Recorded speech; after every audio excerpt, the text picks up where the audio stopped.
Muy buenos días, estimados amigos y seguidores de estas nuestras acostumbradas microcápsulas de cultura jurídica semanal. Pues el día de hoy nuestra cápsula ya la número 213 cápsulas cuyo único cometido es el incrementar la cultura jurídica de quienes nos están viendo y escuchando, sobre todo estudiantes de derecho, de criminología y de muchas otras áreas, público en general, interesado en estos temas jurídicos de relevancia y de actualidad y que nos impactan ya sea positiva o negativamente, porque finalmente pues sí tienen un impacto en nuestros quehaceres profesionales, laborales y sociales. Y bueno, el día de hoy tenemos tres temas complicados, difíciles. El primero de ellos es que hace aproximadamente 5 días el Consejo de Seguridad de la ONU aprobó una resolución por medio del cual llama al alto al fuego total, el alto al fuego total en la Franja de Gaza. Esto quiere decir que ya no solamente es brindar facilidad para que se creen corredores humanitarios, para que fluya el apoyo, la ayuda humanitaria hacia los palestinos que se encuentran en aquella región azotada por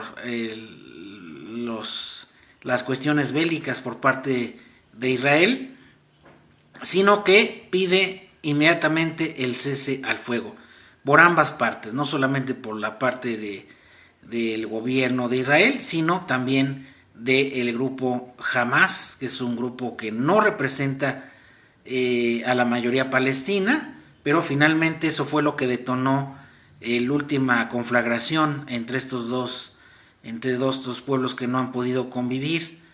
Es un problema de décadas, ya lo hemos mencionado, un pueblo ocupado, una franja de tierra ocupada indebidamente por Israel, que se cree derecho con ella, y esto propiciado de que los palestinos pues hayan tenido que estar prácticamente en un campo de concentración en su propio país, en sus propias tierras.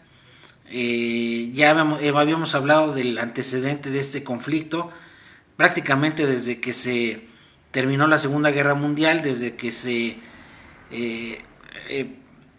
aprobaron la Carta de las Naciones Unidas, los acuerdos de Balfour y otras convenciones de carácter internacional, donde queda dividida esa tierra entre los palestinos e Israel, y Israel es el que ha insistido en ir expandiendo su territorio, vulnerando pues obviamente los derechos del pueblo palestino, que era el pueblo originario, el pueblo que ya vivía en esas tierras, que tiene todo el derecho de estar ahí, de poder hacer su vida sin problema, pero esto no ha pasado, es una incesante actos de molestia por parte de Israel, y que desembocó en octubre pasado en que pues todo parece indicar que fue una acción de bandera falsa para culpar a Hamas y tener la justificación para invadir ese territorio y para empezar a más dicho, continuar con la aniquilación ahora ya por la vía armada del pueblo palestino. Más de 32,000 personas han muerto en esta conflagración, el 85% se endosa hacia el pueblo palestino, si no es que más.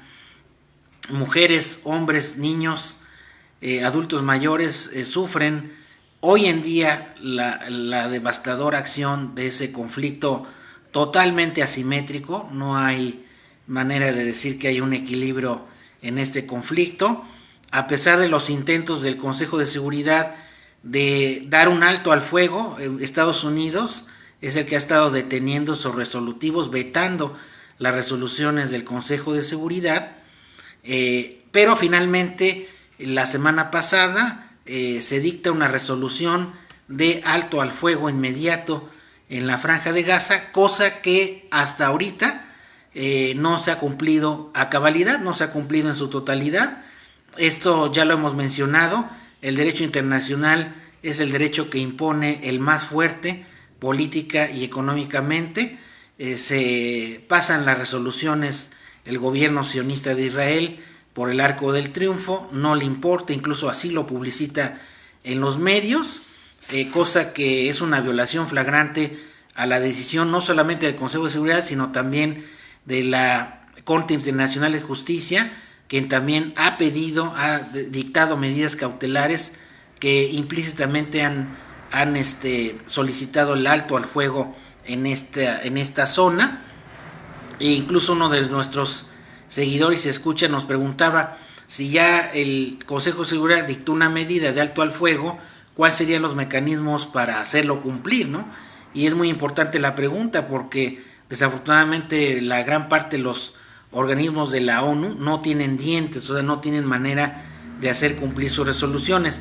Pero investigando, leyendo un poco sobre cuál es el proceso para el cumplimiento de las medidas que dicta en este caso el Consejo de Seguridad, así como en su momento Estados Unidos, cuando dictaban las resoluciones del Consejo, se decía autorizado para intervenir en países como Irak, como Afganistán, también con banderas falsas, con información falsa de que aparentemente tenían armas de destrucción masiva o químicas, cosa que nunca fue cierto, después se desmintió.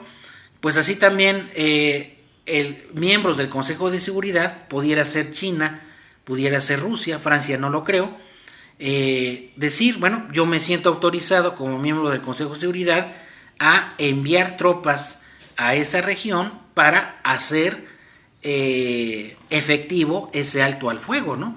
Que de hecho así debería de ser. Ok, no quieres cumplirlo por las buenas, no, en base a los convenios internacionales que Israel ha firmado, entonces envío tropas para asegurarme de que ese alto al fuego realmente se cumpla. Esto quiere decir que sí hay posibilidad de que los países miembros del Consejo de Seguridad, claro, no se esperaría ni de Estados Unidos, ni de Francia, ni de Alemania, pero sí de China y Rusia, el envío de tropas para velar por el cumplimiento de ese alto al fuego, cosa que hasta el momento, hasta el día de hoy, no se ha hecho, no se ha cumplido. No sé si realmente si haya sido solicitado por algún miembro del Consejo el poder intervenir con tropas, pero al parecer no, pero sería la única manera de hacer cumplir estas resoluciones que desafortunadamente el gobierno de Israel, tanto las de la Corte Internacional de Justicia como las del Consejo de Seguridad, ninguna las ha acatado, ¿no? Y al contrario, la masacre continúa en esta franja de Gaza, a pesar de ser Semana Santa, a pesar de que en Jerusalén convergen las tres grandes religiones, el judaísmo, el islam y el cristianismo. Eso poco le importó al gobierno de Israel y siguió con fuego sobre los hermanos palestinos, cosa que pues ya cuántos meses tiene de esto. Yo creo que es ahora la oportunidad de que las grandes potencias del Consejo de Seguridad, sobre todo las que no están del lado de Estados Unidos, pues digan, ok, entonces envío tropas para que se respete esa decisión del Consejo de Seguridad. Estados Unidos siempre hacía lo que quería cuando había una decisión a su favor, inmediatamente enviaba tropas y muchas de esas intervenciones pues fueron totalmente ilícitas, totalmente fuera del derecho internacional. No, como ya lo habíamos mencionado, no sabemos en qué va a acabar o qué va a ser lo que provoque realmente el cese al fuego. No sabemos qué sea lo que se vislumbre próximamente en esta región, pero desafortunadamente se haga o no el cese al fuego, ya el daño ya está hecho, el daño a la población palestina sobre todo ya está hecho, ya se han invadido territorios, se han desplazado muchísima gente, sobre todo al norte de la franja de Gaza. Va a ser muy difícil la reconstrucción de pues ahora sí que del territorio del pueblo palestino, de la infraestructura que actualmente se encuentra destruida, y pues pone en muy mal papel a la ONU, a sus organismos, pues se las pasan por el arco del triunfo todas las grandes potencias, pero en especial ahorita el gobierno de Israel, que incluso hasta se burla y reta al Consejo de Seguridad y a la Corte Internacional de que dice que no va a cumplir con esa resolución. Lo que no sabe Israel es que pues pronto será juzgado y señalado por los demás países por las atrocidades que está haciendo ahorita, y las consecuencias para Israel también tarde o temprano no se harán esperar para ellos, ¿no? Para el gobierno de Israel, el gobierno criminal que en base a una operación de bandera falsa, pues lo único que hizo fue tener armas para justificar esta terrible matanza que nadie la ha podido parar, solamente una potencia lo pudiera hacer. Y luego el segundo tema es que finalmente dos magistrados de la Corte Real allá en la Gran Bretaña han dictado una resolución que, bueno, a mí me parece muy extraña, una resolución bastante compleja, dado que no otorga la libertad inmediata a Julian Assange, ni tampoco dice que no se extradite, como finalmente se esperaba. Simplemente se dicta una resolución en el sentido de que pide a Estados Unidos que dentro de los próximos días dé garantías de que si es extraditado Julian Assange no se le va a imponer la pena de muerte, se le va a respetar el debido proceso, su acceso a la justicia, el poder defenderse, el poder incluso llegar a un acuerdo con la Fiscalía de Estados Unidos, cosa que se me parece pues totalmente pues fuera de lugar, ¿no? Porque cuánto tiempo tiene privado de la libertad Julian Assange cuando no debiera de estar llevando su proceso en reclusión, sino en libertad, ¿no? Todos esperábamos la libertad inmediata y realmente esta resolución pues de nada está sirviendo, porque en primera Julian Assange sigue encerrado, dos, se le da oportunidad de seguir apelando, pero ¿cuánto tiempo más? Ahora sí que ¿dónde está la celeridad procesal, el debido acceso a la justicia? ¿Por qué no se resuelve el fondo del asunto, que es se extradita o no? Finalmente no debiera de extraditarse, solamente un juez o jueza obtuso permitiría que se extraditara, poniendo en riesgo la vida. Y además, ¿cómo podría Estados Unidos dar garantías si Estados Unidos pues, realmente es el primer violador de las convenciones de los derechos humanos, de los tratados internacionales? ¿A poco con un escrito que se presentara por el representante de Estados Unidos en la Corte pudiera darse por cumplimentadas esas garantías o por dadas esas garantías? Yo diría que no, ¿no? O sea, ¿cómo en el plano operativo las va a respetar? Esto se me hace totalmente ilógico, se me hace una completa tontería, dislate jurídico, que la Corte, que estos dos magistrados hayan determinado eso, porque es obvio que no va a haber garantías, es obvio que ningún documento puede dar garantías de que se extradite, que si se extradita Julian Assange no se le imponga ni la pena de muerte, ni mucho menos sea torturado o vejado en sus derechos. Eso para mí realmente no es procedente. Lo que inmediatamente debía de darse es ya totalmente parar el proceso de extradición, inmediata libertad, y que Julian Assange vaya con su familia a su país natal o a un país que le ofrezca refugio muy lejos de Estados Unidos para que alcance su libertad, su tranquilidad. Incluso se le ha minado su salud en base a esta reclusión. Su condición de salud no es la más adecuada, de hecho no debería de estar en una prisión de máxima seguridad como lo está ahorita en Belmar, violando totalmente y flagrantemente los derechos humanos. Ahí nos podemos dar cuenta de que en esos países que se dicen de avanzada jurídica pues están más atrasados que los cavernícolas en materia jurídica, ¿no? Este fallo, la verdad, no me deja satisfecho para nada, no es lo que se esperaba. Hay quienes dicen que es un respiro para Julian Assange en su defensa, bueno, en cierta manera porque no lo están extraditando, pero eso quiere decir que si para los magistrados magistrados dan garantía a Estados Unidos, los podrían extraditar, cosa que para mí sería también terrible, porque aquí lo que queremos es que haya un fallo en donde se evite totalmente la extradición y obtenga totalmente su libertad inmediata, cosa que así debe de hacer. No hay realmente ningún fundamento, ningún sustento jurídico para tenerlo, para seguirlo reteniendo en la cárcel, y máxime en una cárcel de máxima seguridad. Todo esto no lo dicen esos juristas que se enriquecieron con sus libros, con el sistema acusatorio, que salen en el internet, en las redes, cacareando de derechos humanos y de libertades, y no dicen nada de este asunto. ¿Por qué? Porque pues, tienen intereses. No hablan ni del asunto de Palestina ni del asunto de Julián Assange. ¿Por qué? Porque no quieren hacer prevalecer la verdad. Además, porque tienen una línea muy clara de intereses que a todas luces lo demuestran en sus comentarios y en las omisiones a esos comentarios, ¿no? Entonces, hago un llamado inmediato a la Corte Internacional de Justicia, también al Tribunal Europeo de Derechos Humanos y a los organismos de la ONU que pues ya presionen a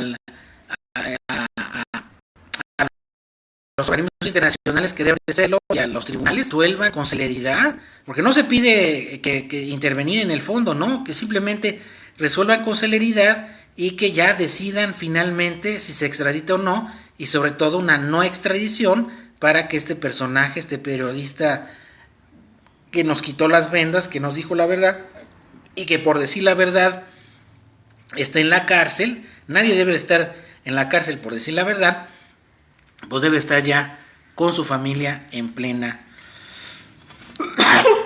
libertad. No sabemos a ciencia cierta jurídicamente que venga, pero lo que sí es que tiene un plazo Estados Unidos, no me acuerdo ahorita bien si son 3 semanas, para aparentemente dar garantías, cosa que ningún papel puede dar garantías. Yo creo que eso ya se da por desestimado totalmente, y ya tiene que venir otra nueva resolución para que finalmente obtenga su libertad este gran personaje, Julián Assange. Y bueno, nuestra última nota del día de hoy es que no sé, se enteraron ustedes seguramente de que aquí en Periplaza hubo una balacera donde muere un ex elemento de la policía estatal, y posteriormente hubo una persecución que terminó aquí a unos metros de aquí de la oficina, una balacera, más de 200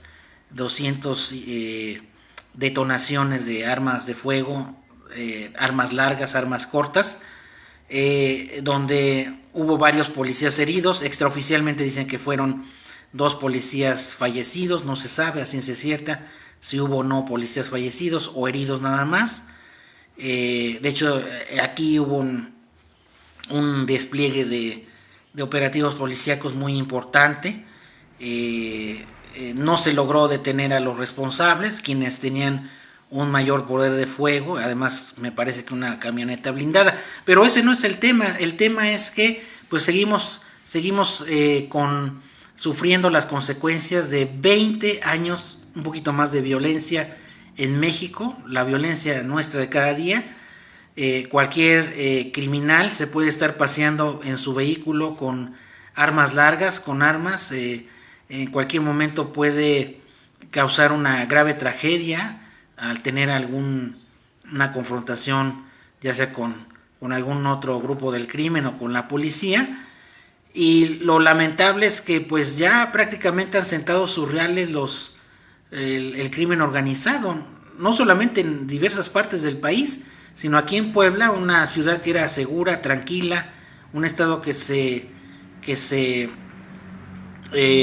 jactaba de ser muy tranquilo, de donde incluso se podía venir a vivir tranquilamente, pues ahora ya no lo es. Ya no es la única nota, ha habido varios acontecimientos muy similares, robos con violencia, homicidios, ajustes de cuentas, y lo más lamentable es que pues esto ya está perjudicando a la sociedad civil, a la sociedad que pues viene a estar tranquilo en sus casas. A las 7 17 de la noche, en pleno cierre de comercios, se dio esta terrible balacera. Había niños, había personas, sobre todo en la persecución que hubo aquí en la 121 Poniente y la 3 Sur, que desembocó en una grave balacera. Hay que pensar en todas esas personas que pues estaban presentes en ese momento. Afortunadamente no hubo más personas fallecidas o lesionadas, pero pues aquí lo grave es que ya no se puede vivir con tranquilidad. Cualquier criminal puede andar armado en su vehículo, dispuesto a disparar a diestra y siniestra, porque realmente así fue: disparar en un centro comercial primero y luego a unas calles después, disparar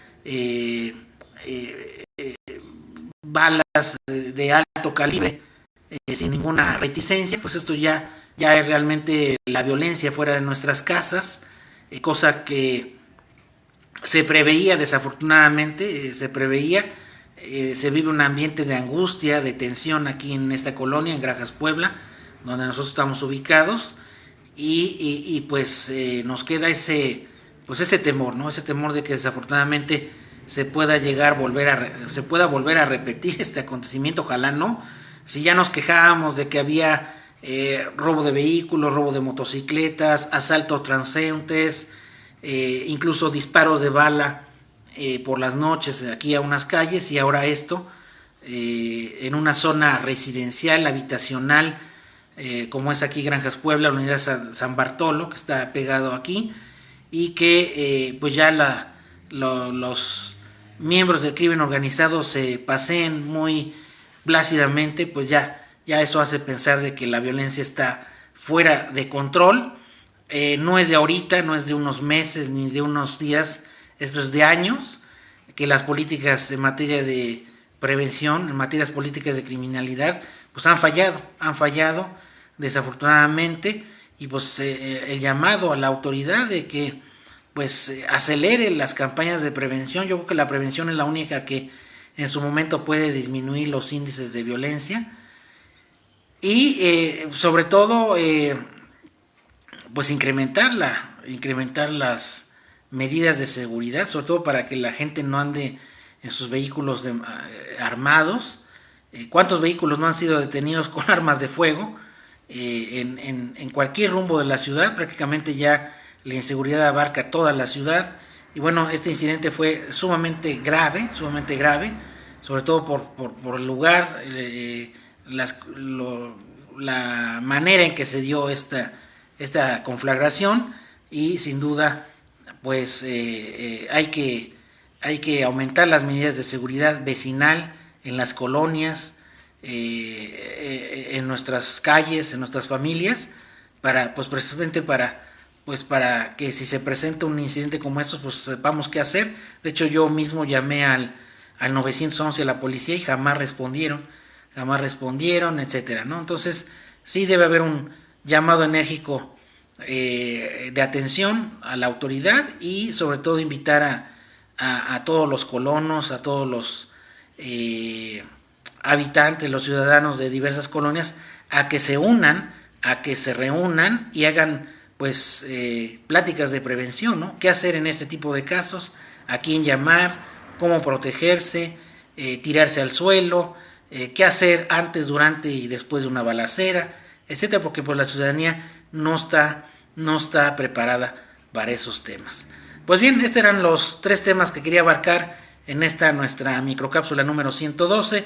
Recuerden, están disponibles nuestros canales en YouTube, en Instagram, en Telegram y en Facebook, Cultura Jurídica Televisión, para que nos sigan y compartan nuestras cápsulas.